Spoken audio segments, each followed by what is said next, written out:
Hello guys, welcome to my channel. आज मैं आप सबके लिए 4th क्लास से रिलेटेड सोशल साइंस का एक नया चैप्टर लेकर आई हूँ। Chapter 3, the great Indian desert.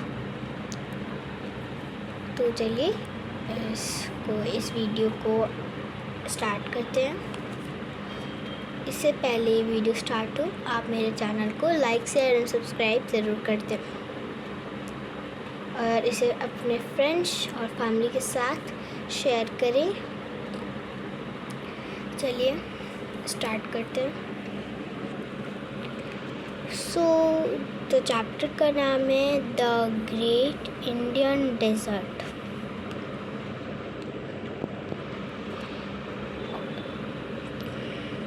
A desert refers to a barren land where the rainfall is so scanty that it can support very little vegetation. इसका मतलब है डेजर्ट। डेजर्ट तो सब लोग जानते हैं, रेगिस्तान। refers to a barren land where is the rainfall is so scanty that it can support very little vegetation. इस लाइन का अर्थ है कि डेजर्ट में बहुत कम बारिश होती है, जिसकी वजह से बहुत कम वेजिटेशन होता है। वहाँ पे स्कैंटी होता है, जो रेनफॉल होता है आपका स्कैंटी होता है, जिससे कि बहुत ही कम लिटिल वेजिटेशन होता है। India has a huge desert to the southwest of the northern plains. It is partly rocky and partly sandy.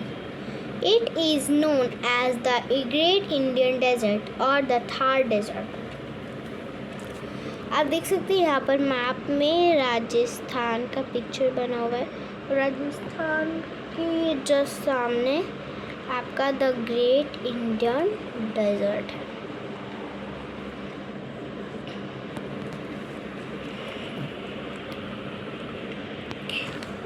The Great Indian Desert occupies a major part of western Rajasthan.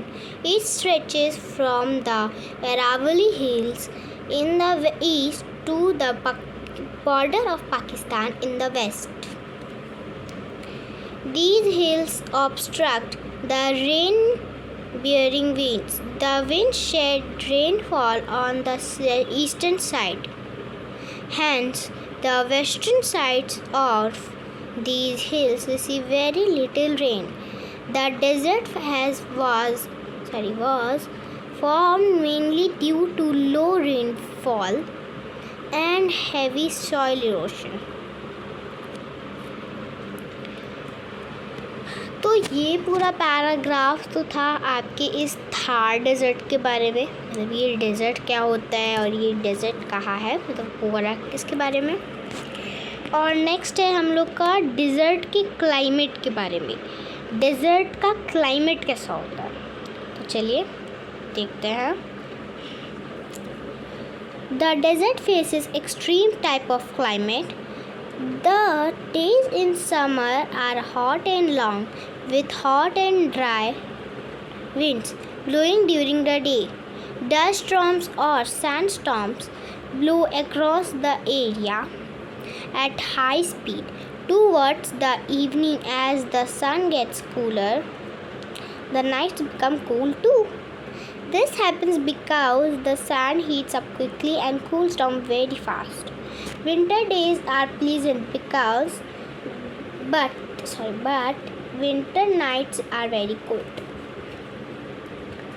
तो यहाँ पर आप देख सकते हैं, यहाँ पर एक पिक्चर बना हुआ है जिसमें लिखा हुआ है सैंडस्टॉर्म। आप देख सकते हैं ऐसे बालू का तूफान आता है, तो ये ऐसे। और यहाँ पर देखेंगे हम लोग face the fact.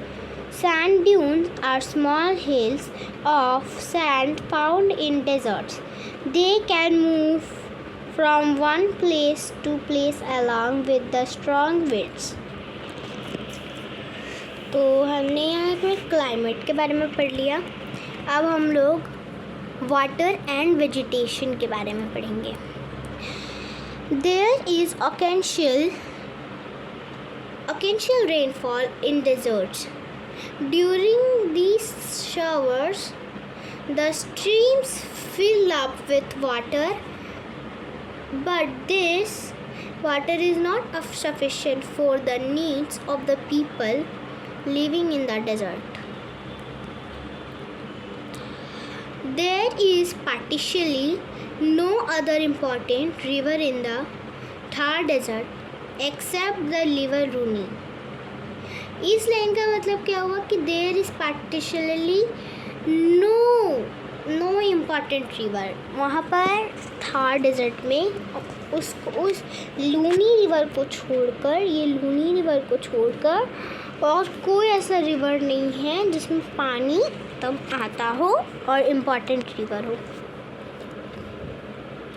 It is a seasonal river and many times it disappears into sand. फिर यहाँ पर हमारा आता है face the fact. The name of the river Luni is derived by the Sanskrit word Lanavari, which means salt river. It is called due to its salinity. Okay तो इसमें दिया गया है कि लूनी रिवर जो है उसका नाम पड़ा था संस्कृत के एक वर्ड से लानावरी से. किससे वर्ड से? लानावरी से. तो चलिए अब हम लोग नेक्स्ट जाते हैं. There is hardly any vegetation in the desert due to lack of rain.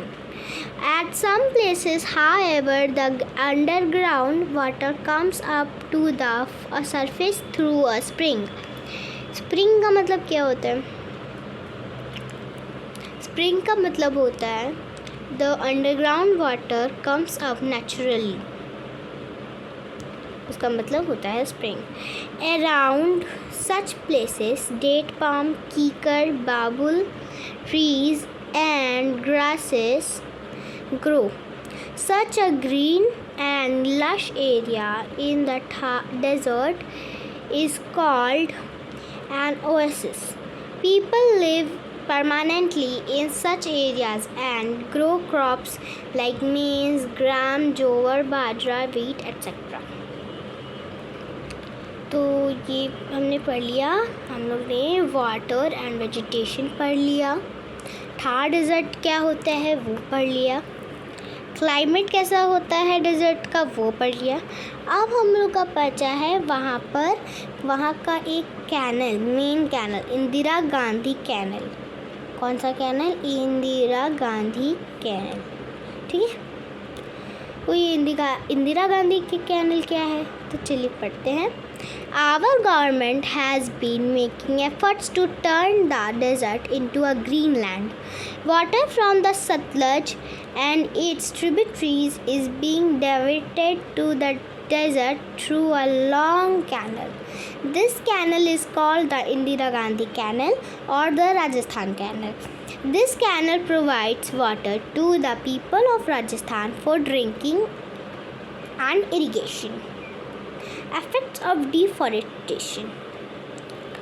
One aspect about the Thar desert in which worries all environmentalists is that its extent is increasing.